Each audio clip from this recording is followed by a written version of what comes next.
Cue the Beyonce music. This is Texas. All right, this is a community property state.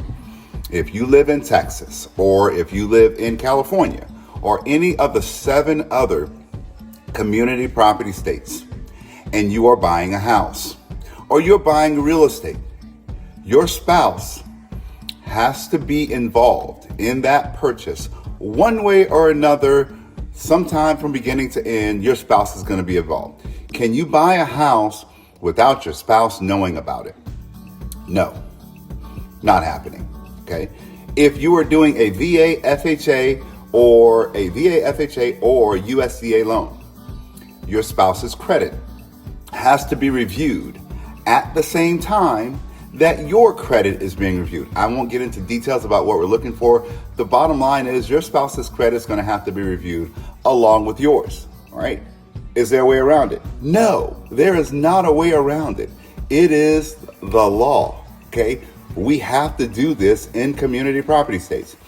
If you're co-signing for someone and you decide that you want to co-sign, your spouse is going to have to sign the deed of that property.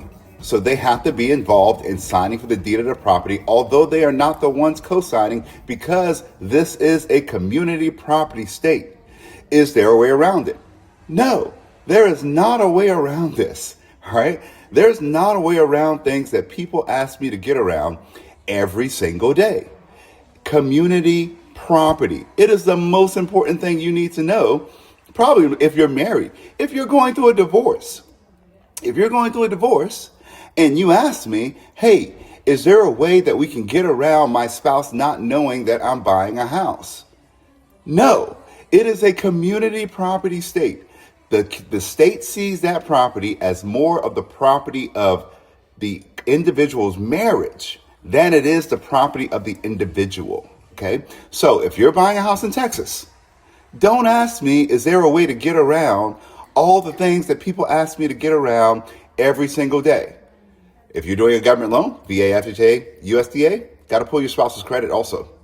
Got to review their credit. And if you're buying any property, then the spouse is going to have to sign the deed of that property. So they have to be at title, okay? At the time, or you got to have a power of attorney or something. They have to be involved in that purchase because it's Texas.